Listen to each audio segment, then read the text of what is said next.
Assalamualaikum warahmatullahi wabarakatuh. Kami dari kelompok 10 yang beranggotakan Ines Pipit Putri Karisma, Aulia Kusnul Rahmayanti, Farid Ahsanuddin akan mempresentasikan materi tentang perolehan dan pelepasan aset tetap. Aset tetap. Aset tetap didefinisikan sebagai aset berwujud yang dimiliki untuk digunakan dalam kegiatan produksi atau penyediaan barang dan jasa untuk disewakan kepada orang lain atau untuk tujuan administratif. Aset-aset tersebut diharapkan dapat digunakan selama lebih dari satu periode. Karakteristik utama dari segi tetap adalah: 1.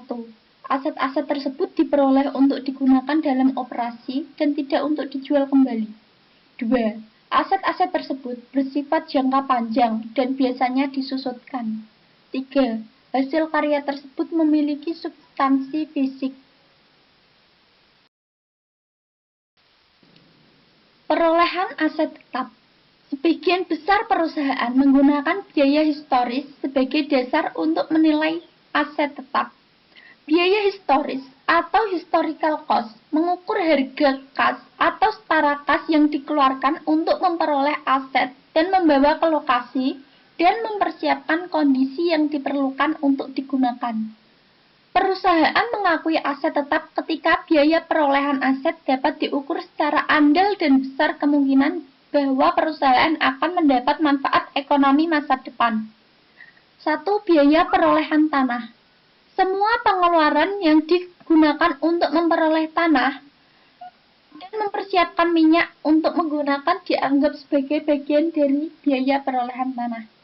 2. Biaya perolehan bangunan.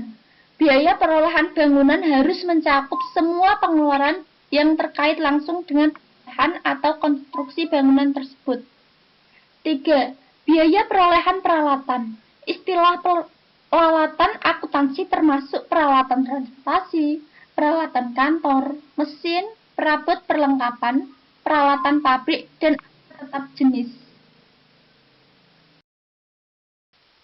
Aset dibangun sendiri. Kadangkala perusahaan membangun asetnya sendiri. Penentuan biaya mesin tersebut dan aset tetap lainnya dapat menjadi masalah. Tanpa adanya harga pembelian atau harga kontrak, perusahaan tergantung mengalokasikan biaya dan beban untuk menghitung biaya perolehan aset yang dibangun sendiri. Biaya bunga saat konstruksi. Terdapat 3 pendekatan yang telah diusulkan untuk mencatat bunga yang dikenakan dalam pembiayaan bangunan tetap. 1. Tidak mengapitalisasi biaya bunga selama konstruksi. 2. Memasukkan dalam konstruksi dengan semua biaya atau dana yang digunakan baik dapat diidentifikasi maupun tidak diidentifikasi. 3. Kapitalisasi hanya biaya bunga yang terjadi selama konstruksi.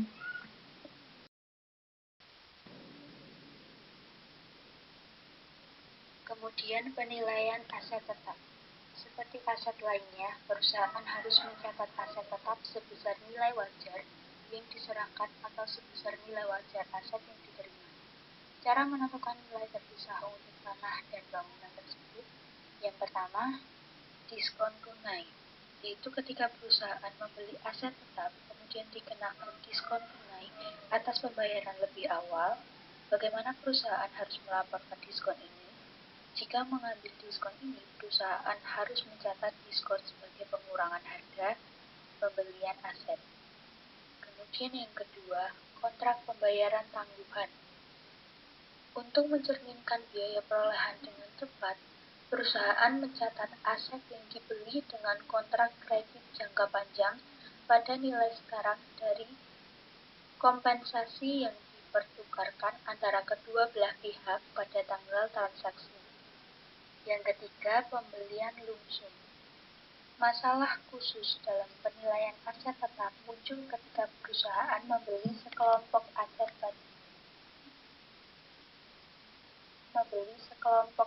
pada harga lumsum atau lump sum price. Ketika situasi umum ini terjadi, perusahaan mengalokasikan total biaya antara berbagai aset atas dasar nilai wajar relatif. Kemudian penerbitan saham. Jika perdagangan saham adalah pasar aktif, maka harga pasar saham yang diterbitkan adalah indikasi wajar dari biaya perolehan yang dibeli.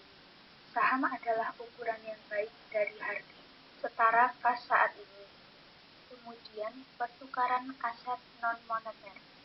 Biasanya perusahaan mencatat pertukaran aset non-moneter atau non-monetary asset atas dasar nilai wajar aset yang diserahkan atau nilai wajar aset yang diterima. Kemudian yang terakhir, hibah pemerintah.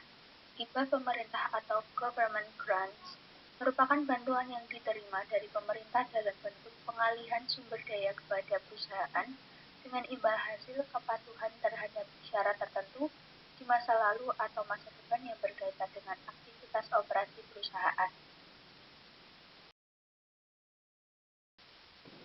Biaya setelah perolehan. Setelah memasang aset tetap dan mempersiapkan untuk digunakan, berbagai biaya tambahan akan timbul yang berkisar dari perbaikan biasa sampai penambahan yang signifikan. Dalam menentukan bagaimana biaya harus dialokasikan, setelah perolehan perusahaan mengikuti kriteria yang sama yang digunakan untuk menentukan biaya awal aset tetap. Umumnya perusahaan akan dikenakan 4 jenis pengeluaran utama relatif terhadap aset yang ada, yaitu 1. Penambahan, 2. Perbaikan dan penggantian, 3. Pengaturan ulang dan reorganisasi, 4. Perbaikan kembali, dan ada satu lagi ringkasan biaya setelah perolehan.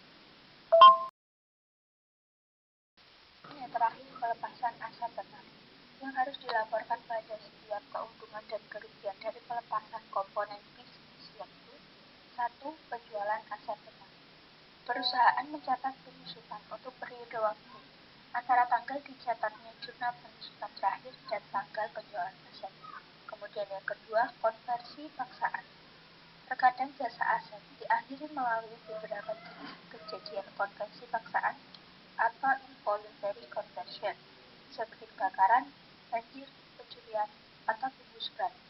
Perusahaan melaporkan selisih antara jumlah dipulihkan, misalnya dari ganti rugi, penggusuran, atau klaim asuransi, jika ada, dan nilai buku aset sebagai keuntungan atau kerugian. Perusahaan memperlakukan keuntungan atau kerugian tersebut seperti pada jenis pelepasan aset lainnya. Sekian presentasi dari kelompok kami. Jika ada kekurangan maupun salah kata, mohon dimaafkan. Wassalamualaikum warahmatullahi wabarakatuh.